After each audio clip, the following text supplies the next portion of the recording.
Women never lie about who they are. They show you their red flags at the beginning, but you just choose to ignore them. There is this famous quote that says, the same red flags you ignore in the beginning will be the same reason it all ends. Think about that for a second. If you are avoiding all these red flags at the beginning, and we'll get into why you do this, she's showing you all them, and then you're upset when it crashes and burns, but there were all these red flags at the beginning. So let's talk about some red flags at the beginning. She's talking to her ex. She has lots of tattoos. She has a really bad family life. She works at a bottle service, or she has OnlyFans. She had a boyfriend when she was talking to you. She has a lot of guy friends. She loves getting drunk on the weekends. She's a girl that calls you drunk all the time. Whatever it is, guys are avoiding these red flags, and here's why. Guys do two things. One, they think they can change the girl. I hate to break it to you, but you can't. So if you start dating a girl that is already having a boyfriend and you think, yeah, but she likes me, it's gonna be different. It's not. She's going to do the exact same thing she did to that other guy. Let's take Ariana Grande, for example. Perfect example. Every boy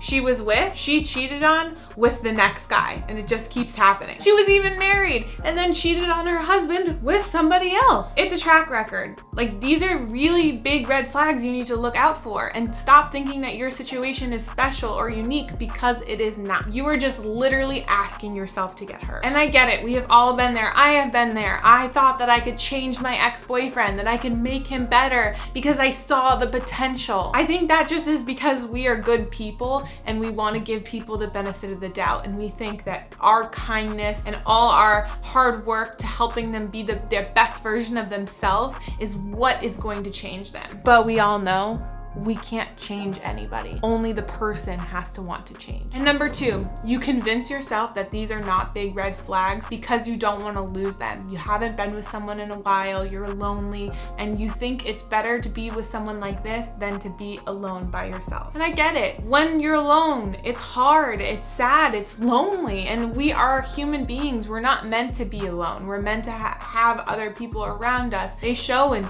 studies that people that live longer have, a big community, a lot of support, a lot of people that love them. And if you feel like you don't have that, or you don't have a significant other, we want it, we crave that. But the problem is if we stay in relationships like this, we end up just getting hurt, and then it makes it harder and harder to trust, which makes it again harder and harder to get into a healthy relationship, because we don't know what a healthy relationship is, because we've been dating all these toxic people. And then what happens is we get angry and we say fuck women, and then we don't want anything to do with women, and then we don't date, and then we go down this rabbit hole. You know where I'm going. And then you're like, screw this. I see it in the comments all the time. Guys are like, I'm done with dating.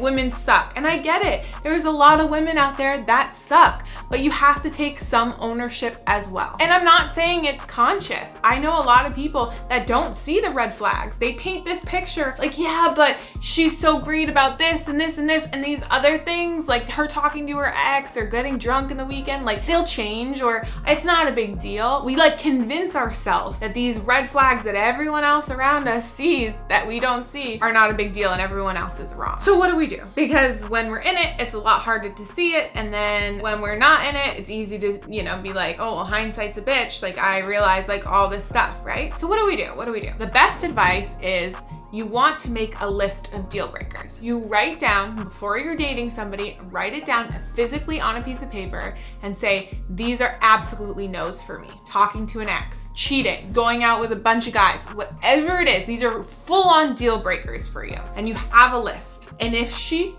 get in a relationship with a girl, she crosses any of these on that list, the list that you have written out, you need to leave, because you know that these are deal breakers for you. There is no exception. And then on the same list, you add ones that bother you, that are not necessarily okay with you, but that you can have a conversation with her and set a boundary. So if a girl cheats and that's on the top of your list, it doesn't matter. It doesn't matter how many conversations you have, it's done, it's over, you move forward. But let's say, she goes out with some guy friends. That doesn't necessarily mean it's a deal breaker. And so that's a conversation you can have with her. Hey, I don't really feel comfortable you getting drunk with a bunch of guys. That to me, I'm not okay with. That's a conversation you can have with her, because she might have not known, hey, my boyfriend's not okay with this. And then again though, if she doesn't respect that boundary, you gotta leave. But give her the benefit of the doubt to be like, oh, okay, that makes sense. I'm sorry, I won't do it again. And then as far as red flags, there are some red flags that are way worse, and then there's other red flags that are not as bad. But you don't want to be collecting a ton of red flags, right? So what you want to do is, if you're dating a girl and a red flag comes up, I would say 3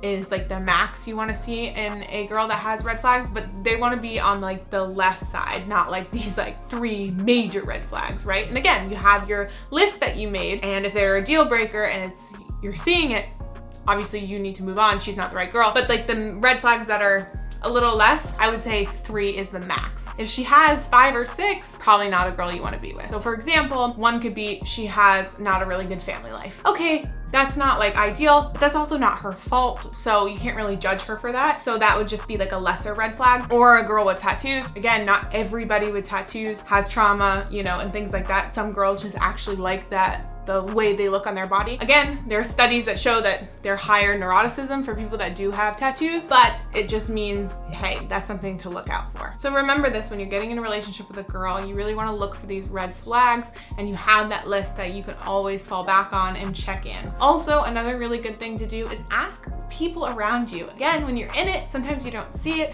but if your friends or family are being like, hey, you know, this is a little sketchy that she's doing this, or it's a little bit weird, take their advice, listen to them. They usually have your best interest at heart, and they want what's best for you. Thanks for watching, guys. I will talk to you in the next video.